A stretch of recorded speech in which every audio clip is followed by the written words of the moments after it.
concentrate our mind on the Divine Master and pray to Him for the spiritual prosperity. Shanti Hari Om Tat Sat. Peace, peace, peace be unto all. Om Stapakaya ca dharmasya Sarvadharma Swarupine Stapakaya ca dharmasya Sarvadharma Swarupine Avatar Varishtaya Ramakrishna Te Namaha. Asato ma sadgamaya Tamaso ma jyotirgamaya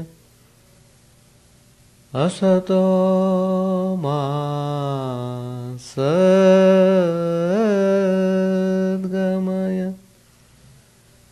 Tamaso ma jyotirgamaya Mrityormamritangamaya. Om Shanti Shanti Shanti. Let us offer our salutations to Sri Ramakrishna, the embodiment of all religions, the Supreme God incarnate. Let us pray to Him to remove all our ignorance, which is causing never-ending suffering. Let us pray to Him to release us from the terrible Maya, the terrible forces of Raga and Dvesha, attraction and aversion, likes and dislikes. Let us pray to Him to free us from egoistic tendencies. It is very important that we should subdue our ego. Ego is the stumbling block on our way to spiritual prosperity. Unless the ego is properly controlled, it is difficult to have the realization of the truth. So it is very important to keep the ego in its proper place, not to allow the ego to become the master of ourself. Heaven and hell both are there, just like sweets and bitter things are there. Heavens are meant for the enjoyment. That's all. They never give you realization. Hell, of course, is meant for suffering. So what's the way? How to get out of this mess? How to get out of this terrible confusion, this terrible illusion? That spiritual awakening is to be got only in this world, only on this earth planet. That spiritual awakening is to be got nowhere else. A person before realization has to live the life of spiritual practices on this earth planet. His whole body needs to be purified. All the senses are to be purified. All the impurities of the heart must be clearly washed away. Then only we can have the glimpse of the vision of the Supreme God.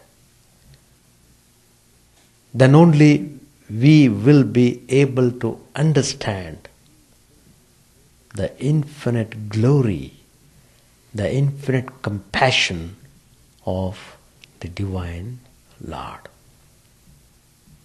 So to understand this, to taste this divine experience, to have this wonderful realization, it is very important that we should have a guiding holy person who would lead us to that blessed path. And the incarnations, the saints and sages, the holy people all over the world are the spiritual guide for us. But one thing is certain, unless we aspire for spirituality, it will not sprout in our heart. So, that initial spiritual aspiration must be somehow awakened in our heart. Nature does the job.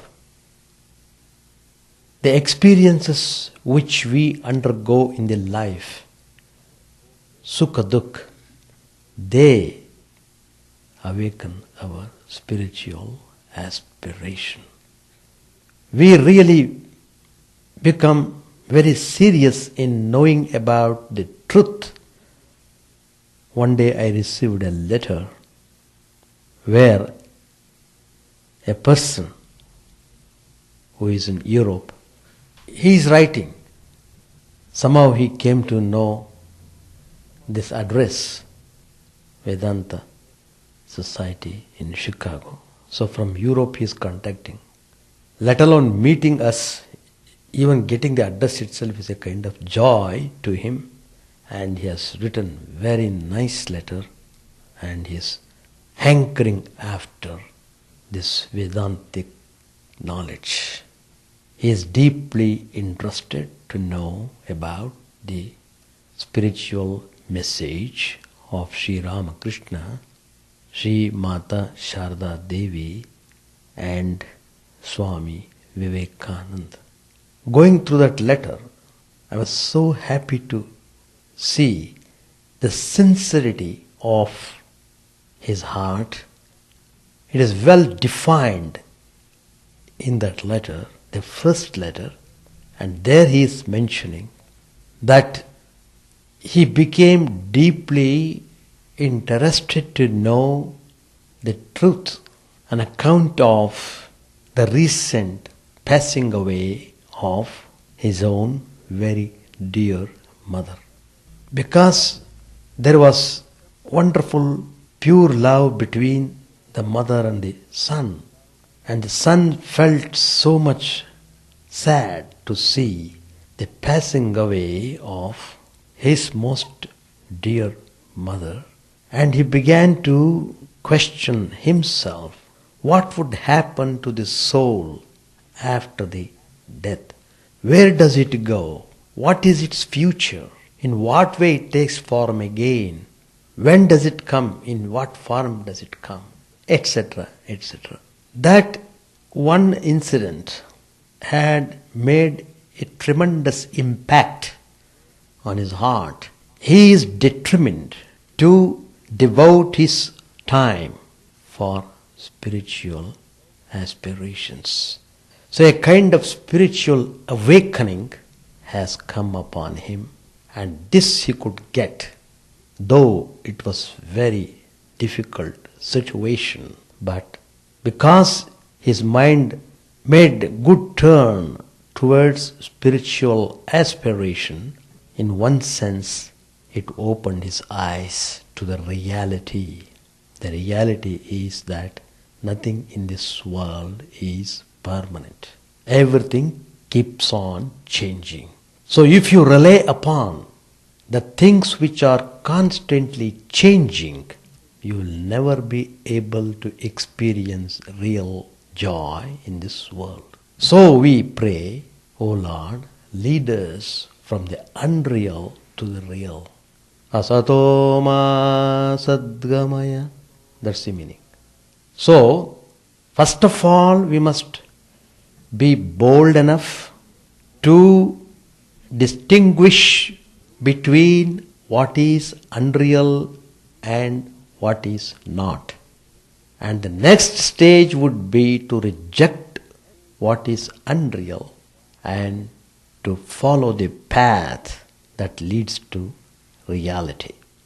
Now the stage is set for him to approach a spiritual master who is well experienced and realized, so that he can have clear-cut directions, instructions to follow spirituality.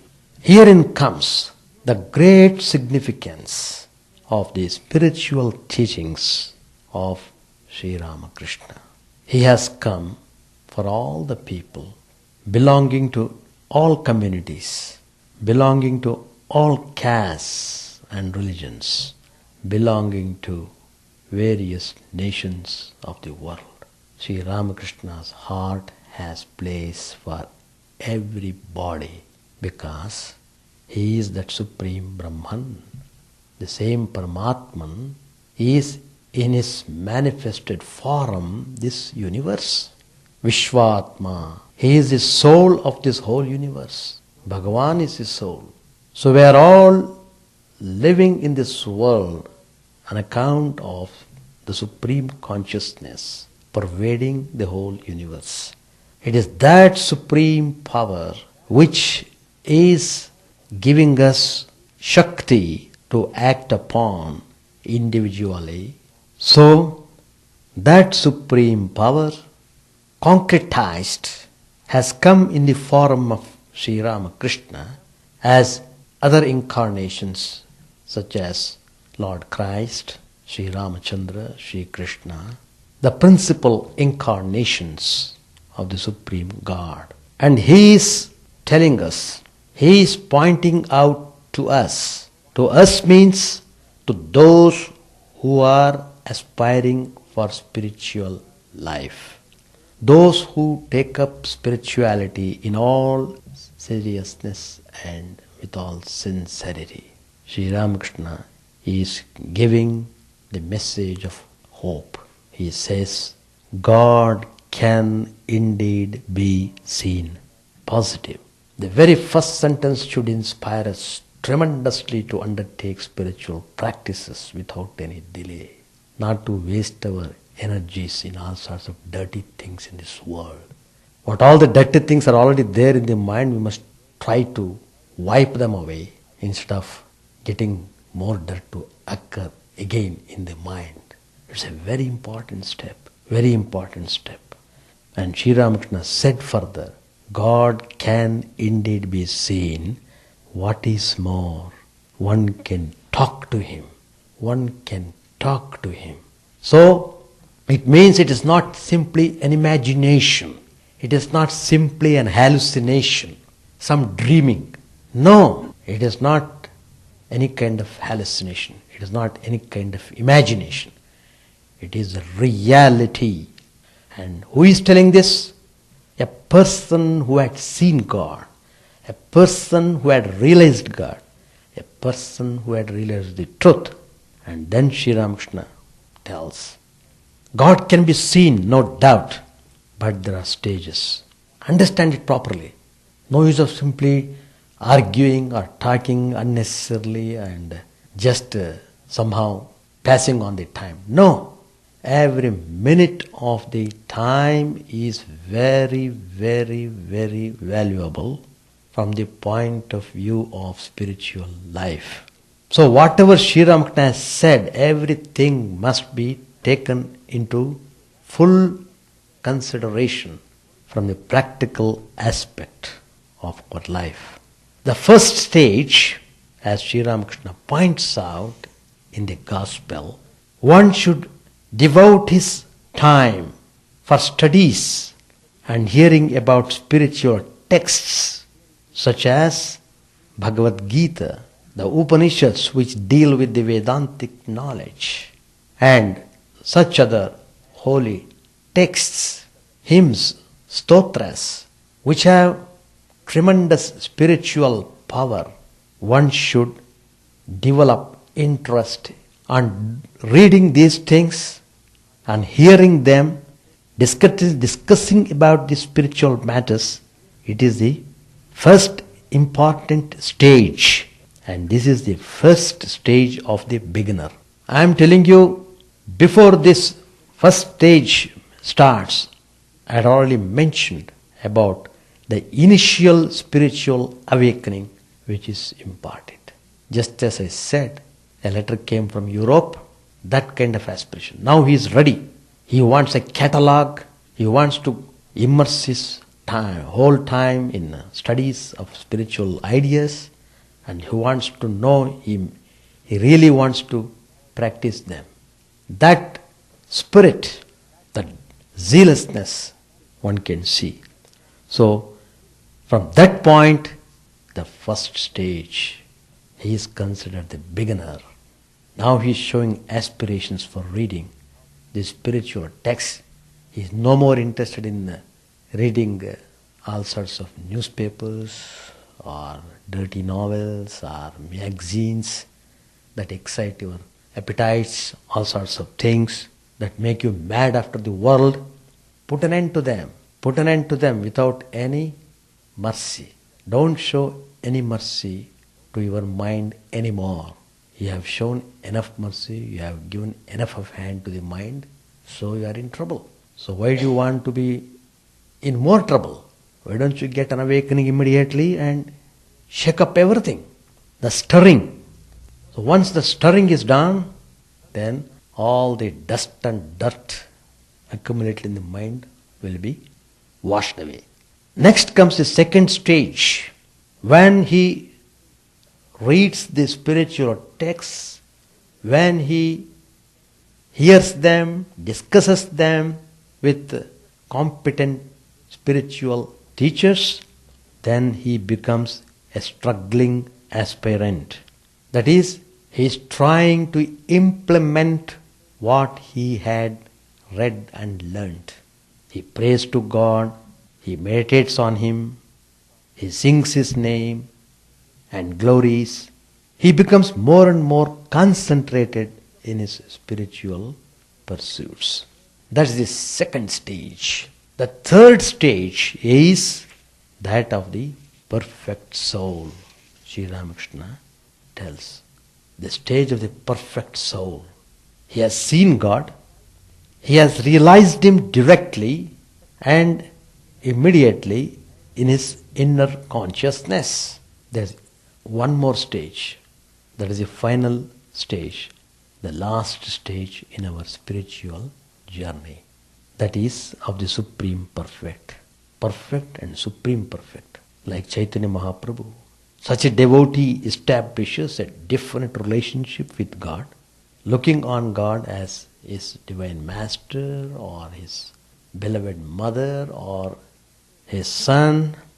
Whatever relationship, Yashoda was loving Krishna, the Supreme Godhead. And to her, Sri Krishna was the most dear child. Her whole mind was set all the time on her child, that attitude. So, these are the different stages Sri Ramakrishna has mentioned so that we become aware of where we are and how to proceed onwards. Sri Ramakrishna points out that we should develop ecstatic love for Chidananda. What he tells is that have an ideal before you, think of the ideal always and try to live upon that. He gives the example, one must become like Sita to understand Sri Rama. Unless you become Sita, how can you have the full understanding of Sri Ramachandra? You become Bhagavati to understand Bhagavan Shiva. And Sri Ramakrishna tells further, one must practice austerity, that is tapas. That means not allowing the senses to go in their own way. That is the meaning of austerity. What is tapas? Now what is going on? All our senses are let loose. We have got 10 monkeys always with us. One monkey is enough to make mischief. 10 monkeys we are always carrying with us all the life. So that means we are always under some kind of mischief. So how can you have peace? Get rid of the monkeys, then you will be at peace. So these monkeys are our senses. They play havoc. They drag us down. They push us downwards. So the importance of austerity. Discipline. That is austerity. Discipline. Controlling your senses. Controlling your thoughts. Controlling your emotions. All these come under discipline. So Sri Ramakrishna gives the example of Bhagavati. That is Parvati. How much tapas she did to get Lord Shiva. And Sri Ramakrishna tells that kind of love which Sita and Parvati cherished is not possible if the mind dwells on lust and gold. That means your mind must be get rid of the sexy ideas. Too much of that has sapped all the energy of the mind, because the person is running after this sex life. In that process he has become dead though living. He has become dead though living. So Sri Ramakrishna tells, you will have to take steps to rise the mind from that terrible lust and gold. Call on Paramatman, the Supreme God, with longing heart. Pray to him, O Lord, please make my mind pure. Let the mind does not dwell on the things of the world. So, in order to keep your mind on the spiritual level, it is very important that you must become associated with the holy people and the spiritual teachers who always give a kind of inspiration to our life. So Sri Ramakrishna tells realization of God. Why one should aspire for it? What is there in that? What is there? Sri Ramakrishna tells there is very valuable thing. That's why we are all aspiring for that. What is that? And Sri Ramakrishna tells from his own experience. And he tells that realization of God gives 10 million times more happiness. 10 million times more happiness than that of what one gets through sex life. The realized souls, once they get into that highest state of perfection, experience the one undivided existence. Then they know that the seeming multiplicity of the universe is God's divine play. He will never criticize the world. He will never criticize anybody. He will never hate anyone.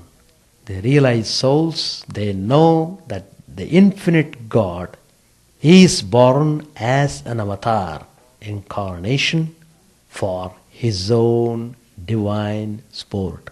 Once, when Sri Krishna was dancing in ecstasy, one gopi said to another, "Look, my friend, the truth of Vedanta is dancing. Sri Krishna is the supreme Brahman. He is the infinite, changeless spirit playing as man. A realized soul has the power to mold the disciple's mind, and in a few days he can turn his mind towards spirituality." We have seen in the life of Sri Ramakrishna how many people got transformed through his look, through his talks, through his touch, through his will. He has got so many ways to transform a person. In the same way we have seen how Holy Mother Sharda Devi transformed hundreds of people who came to her, who called on her as mother. And mother said, "If you are in great difficulty, if you are in terrible situation, just call me, just remember me, I will take care of that." She was a mother of not only good, but the wicked too. All are my children. There are tigers, lions, foxes, snakes, serpents. The whole thing is part and parcel of the creation of the universe. Do they not belong to God? That concept we must develop in our heart. The scriptures state that perfected souls continue in this world even after the highest enlightenment. Why? What need is there for them to continue their life after the realization? It is because they are compassionate. They feel for others. They show deep concern towards the suffering humanity.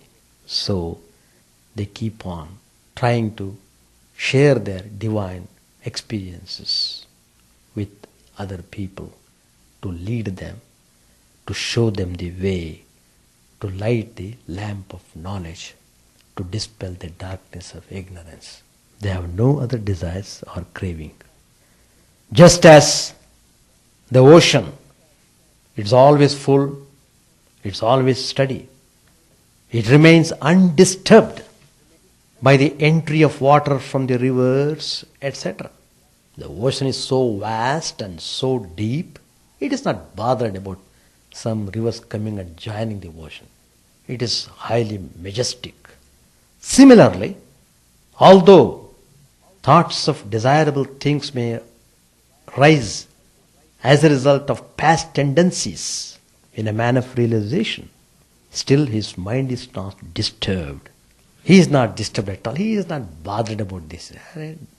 Why should I give thoughts to that? Just like the full unagitated ocean, he remains calm. He is not bothered anymore of any thoughts that might come up in the mind on account of the force of the past tendencies. Having realized the absolute state of peace, he is in remarkable bliss. He remains contented in his self. That is the state of remaining in bliss. He is supremely contented. And so it's very important that these spiritual masters are the only hope for us in this world. The figures of pictures of great souls, wherever and however they may be placed, they are always alive and a source of eternal inspiration. So, whatever that inspires you, keep it in front of you all the time. The idea is we should never allow the mind at any moment to slip downwards. So, with these few words, I conclude my comments on my last reading. Now we shall read a few. This concludes the chapter 16. Now we are starting chapter 17, page 348. Tuesday, today also Tuesday, December 18, 1883. Sri Ramakrishna was seated in his room with his devotees. He spoke highly of Devendranath Tagore's love of God and renunciation, and then said, pointing to Rakal and the other young devotees, Sri Ramakrishna said, Devendra is a good man, but blessed indeed are those young aspirants who, like Shukadev, practice renunciation from their very boyhood and think of God day and night without being involved in worldly life. The worldly man always has some desire or other, though at times he shows much devotion to God. Once Mathur Babu was entangled in a lawsuit. He said to me in the shrine of Kali, Sir, please offer this flower to the Divine Mother.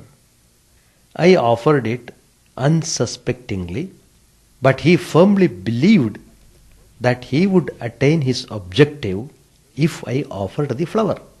What devotion Rati's mother had! How often she used to come here and how much she served me. She was a Vaishnava. One day she noticed that I ate the food offered at the Kali temple, and that stopped her coming. Her devotion to God was one-sided. It is not possible to understand a person right away. It was a winter morning, and the master was sitting near the east door of his room, wrapped in his moleskin shawl. He looked at the sun and suddenly went into samadhi. His eyes stopped blinking, and he lost all consciousness of the outer world. After a long time, he came down to the plane of the sense world. Rakal, Hazra, M, and other devotees were seated near him. Master said to Hazra, the state of samadhi is certainly inspired by love. Once at Sham Bazaar, they arranged a kirtan at Natwar Goswami's house. There I had a vision of Krishna and the gopis of Vrindavan. I felt that my subtle body was. Songs were sung at the Hari Sabha in Jorashanko in Calcutta. That day they feared I might give up the body. After the master had finished his bath, he again spoke of the ecstatic love of the gopis. He said to M and the other devotees, one should accept the fervent attachment of the gopis to their beloved Krishna. Sing songs like this. Tell me, friend, how far is the grove where Krishna, my beloved? Sri Ramakrishna had vowed to offer green coconut and sugar to Siddheshwari, the Divine Mother, for Rakal's welfare. He asked M whether he should pay for the offerings. That afternoon, the master, accompanied by M, Rakal, and some other devotees, set out in a carriage for the temple of Siddheshwari in Calcutta. On the way, the offerings were purchased. On reaching the temple, the master asked the devotees to offer the fruit and sugar to the Divine Mother. They saw the priests and their friends playing cards in the temple. Sri Ramakrishna said, to play cards in a temple, one should think of God here. From the temple, the master went to Jadu Malik's house. Jadu was surrounded by his admirers, well-dressed dandies. He welcomed the master. Master with a smile, why do you keep so many clowns and flatterers with you? Jadu smilingly said, that you may liberate them. Laughter. Sri Ramakrishna said, flatterers think that the rich man will loosen his purse strings for them, but it is very difficult to get anything from him. Once a jackal saw a bullock and would not give up his company. The bullock roamed about and the jackal followed him. The jackal thought, there hang the bullock's testicles. Sometime or other they will drop out to the ground and I shall eat them. When the bullock slept on the ground, the jackal lay down too, and when the bullock moved about, the jackal followed him. Many days passed in this way, but the bullock's testicles still clung to his body. The jackal went away disappointed. Or laugh. That also happens to flatterers. Jadhu and his mother served refreshments to Sri Ramakrishna and the devotees. We shall stop here. Now your session will begin. My session is over. Questions, if you have got any, you are welcome to ask. Now I should enjoy your comments. No, you cannot call it as selfish. It's only you are praying to God to purify yourself.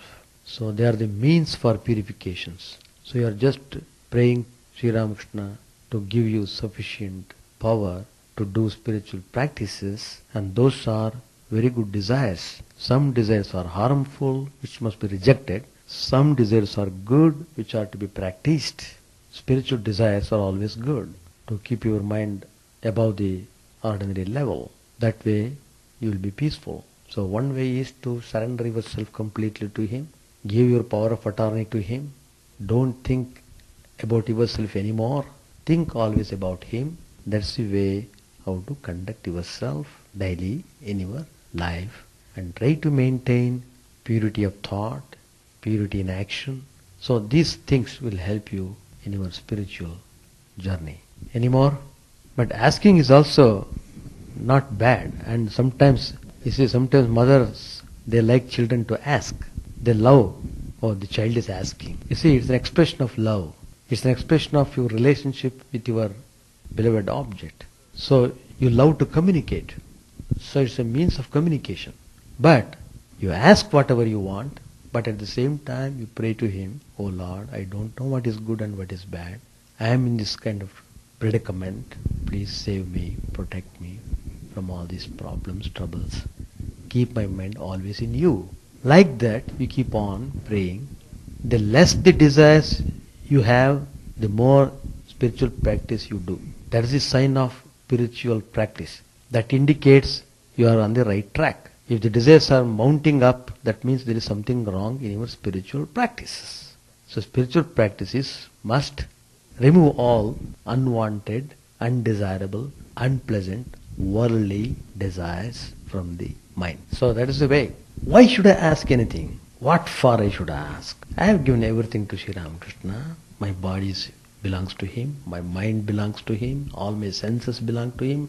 My everything belongs to Him. Why should I say I want this? Why should I assert my I-ness there? Who is it I? This rascal I, who is causing all this problem. So like that, you must give a serious thoughts to that. Asking nothing is a ideal. It's not so easy to practice that ideal. But if you have that ideal, that gives you a satisfaction. Don't feel depressed. Things whatever they may happen. They happen, they come, they go.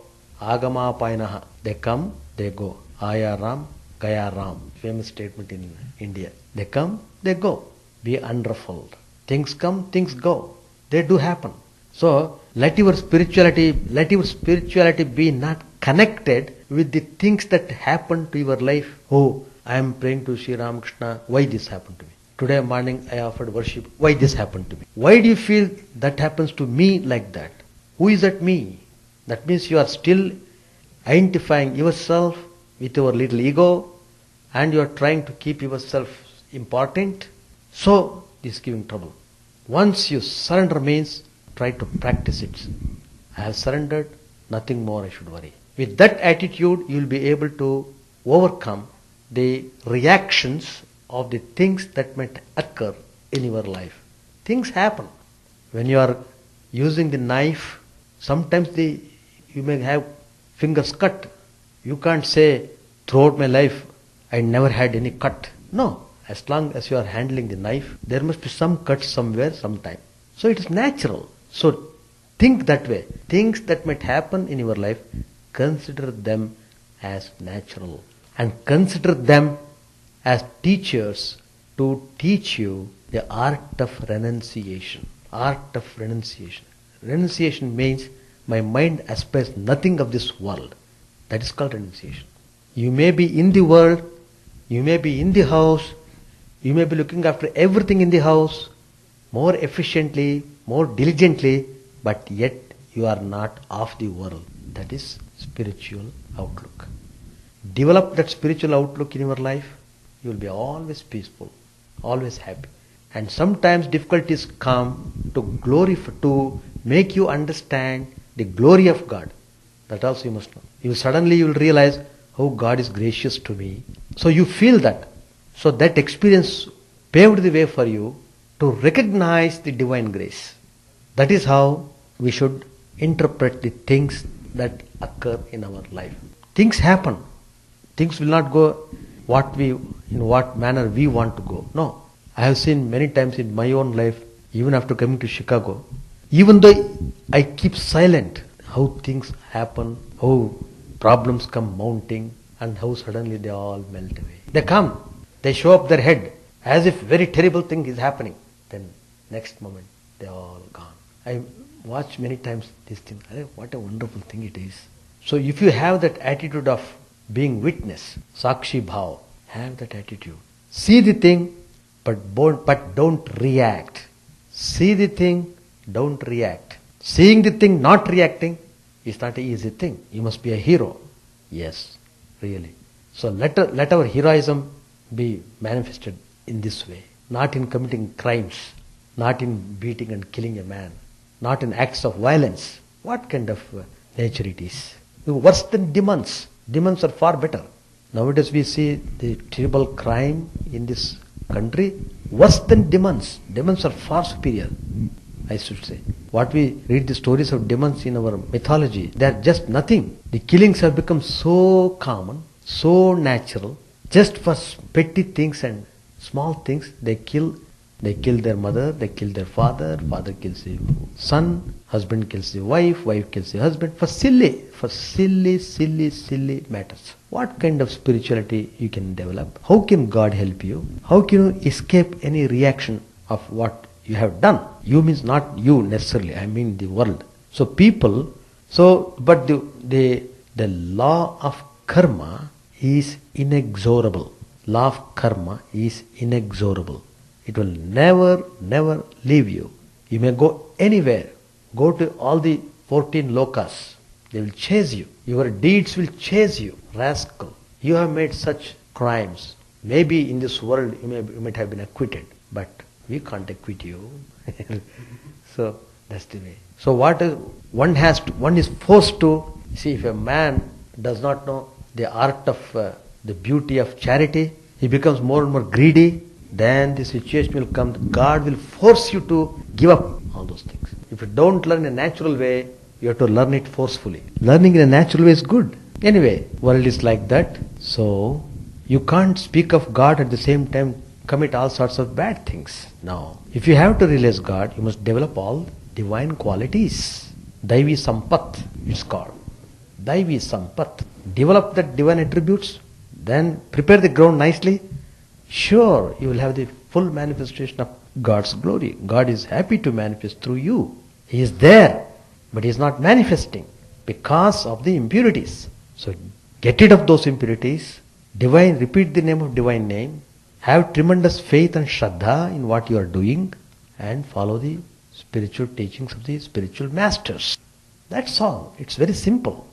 Only we are not very serious about our practice, so the result also is like that. Alright, with these few words I conclude my talk. Thank you.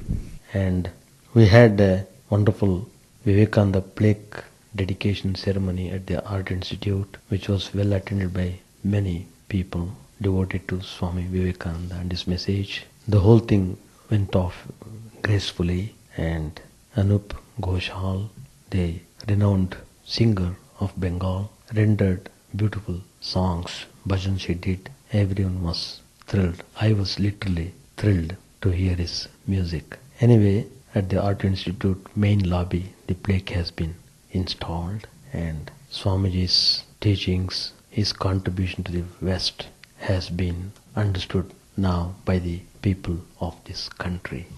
With these few words I conclude and all of you and your friends are cordially invited to these spiritual programs. I wish, try to bring your friends also. Let them become more and more associated with spiritual activities, and let us try to do things, whatever that is useful to the devotees. I suggested in the last class also, some of you may think on that line, to have a one-day retreat. Just have a selected people, whomsoever want. Let us restrict the number in the beginning. To begin with, let us have 10 people or 20 people, whatever it is. So, come a morning time and finish everything, go in the evening. So, we can have all different types of activities on those days. We can have bhajans, we can have little worship, not elaborate, just to guide you. Simple worship and simple bhajans where you can also share, you can also sing. So, then ideas discussing on one theme. All of you should try to speak on that one particular theme, and we can have wonderful discussion and have a good experience that way. First we shall see how it happens first time. Then instead of telling we shall have every month, not telling that, we shall do what best we can do. That's the way to do it. Because sometimes people are they are experts in giving reasons. Now the winter has come. They have got plenty of reasons. My car will not go, the snow will be there, all sorts of things there. When the summer comes, oh, it's very hot, we're very perspiring, we can't go outside. So, some other time, the rain is coming. Some reason will be there, always. Tell me, always there will be reason. Yeah, no, that's a different thing. Their temple activity is different, and people, they themselves go, and people are more towards ritualistic way, and they bring the children, and their way of doing things are different. It's good. Anyway, they are gathering and they are doing something in the spiritual way. But we shall do in our own way. That's it. Our own way means in the way of Ramakrishna, Vivekananda. That is more stress on Vedanta. That's it. Not simply sticking our head in the rituals. Raise above that. Rituals, they are also one of the steps, but that's not the only way. But rise above that. Develop all the faculties, that's the idea. Anyway, think over that, and not only thinking and doing things, everything, organizing everything should be done by the devotees like you. We are ready to help from our way, in our own way, that whatever we can do, we can do. But the other things must be looked after by you. You should take more interest in such activities. Let your indriyas be, your senses be engaged in that way.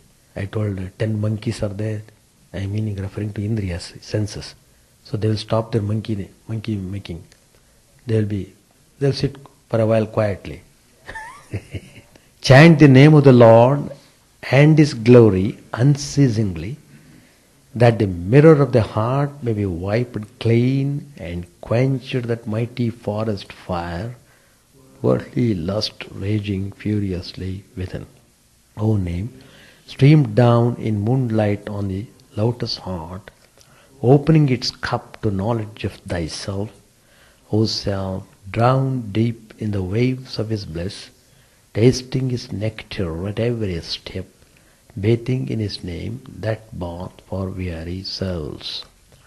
Various are Thy names, O Lord, in each and every name Thy power resides.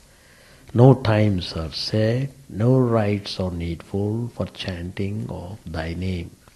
So vast is Thy mercy, how huge then is my wretchedness, who find in this empty life and heart no devotion to Thy name.